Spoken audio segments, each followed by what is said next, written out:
Pleasure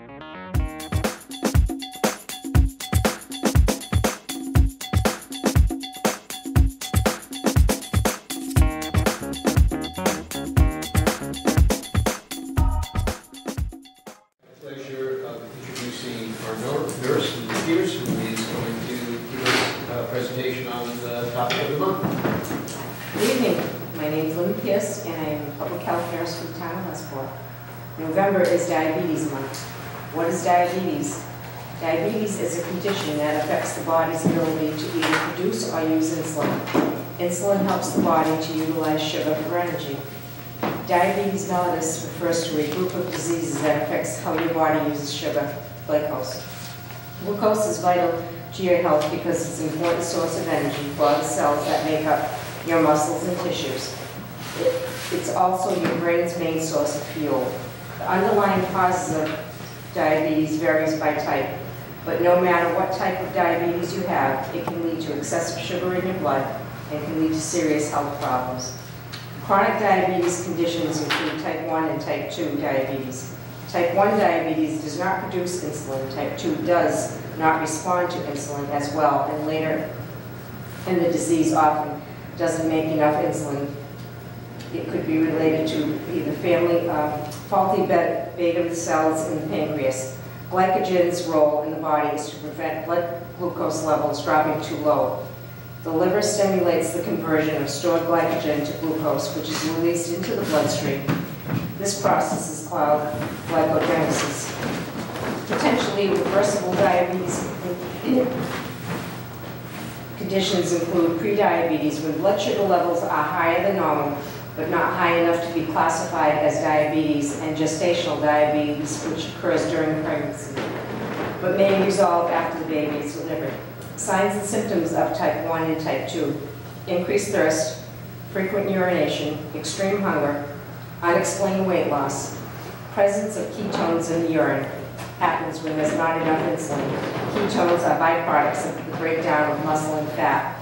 Fatigue, irritability, blurred vision, slow healing of sores, frequent infections such as gum, skin, or vaginal diseases.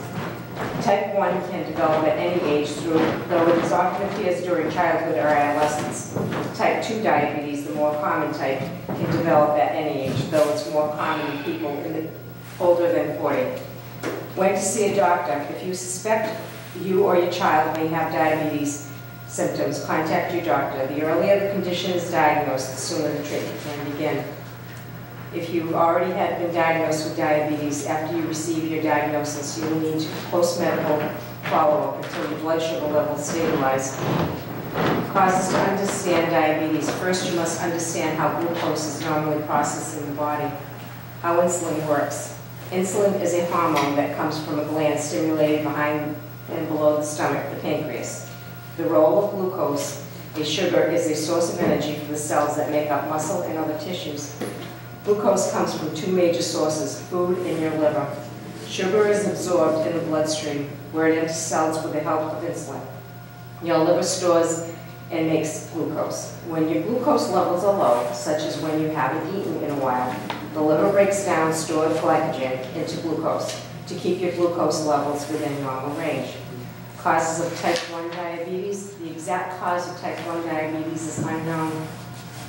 What is known is that your immune system, which normally fights harmful bacteria or viruses, attacks and destroys your insulin-producing cells in the pancreas. This leaves you with little or no insulin.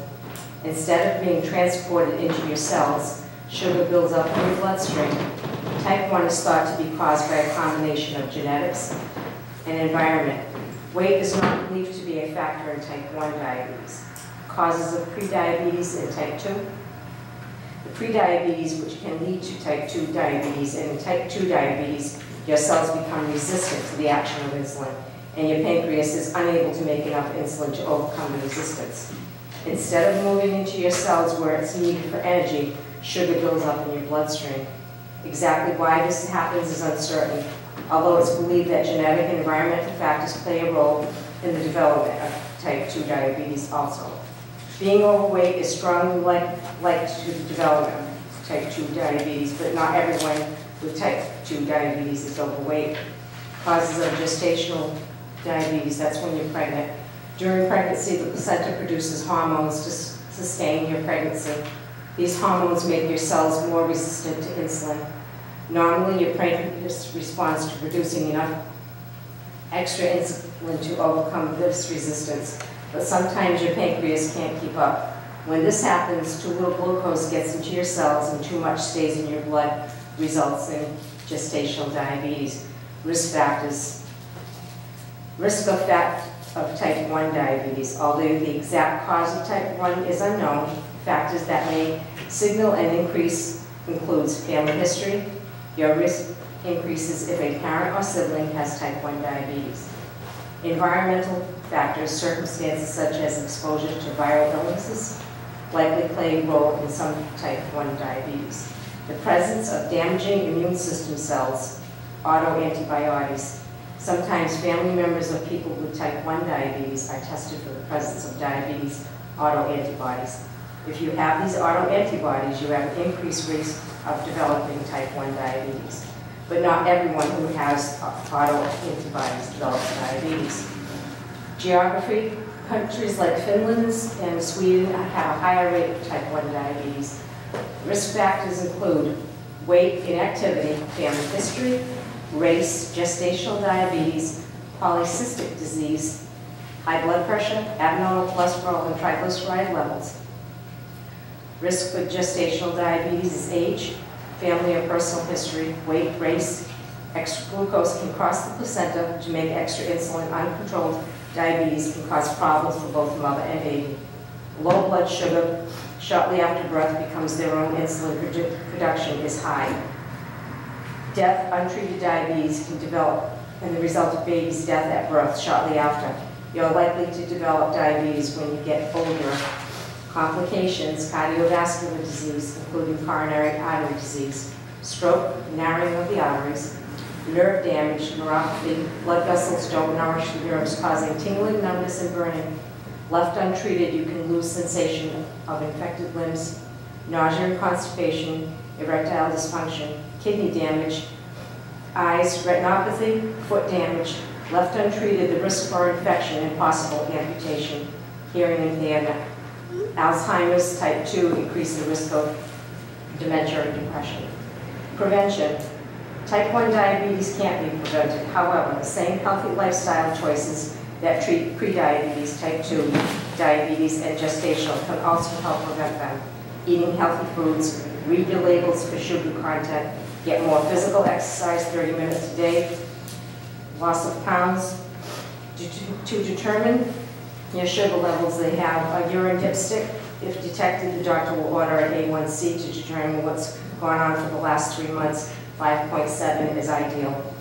Oral glucose tolerance fasting, 2 hours results 70 to 110. Postprandial test random blood sugars following meal after A1C. Types of insulin. There's various types of insulin, and it all depends up to the individual how they get this insulin to be stabilized. There's also insulin pumps. They're small computerized devices that mimic human pancreas. Delivers a small amount of short-acting insulin and to deliver variable amounts when a meal is eaten.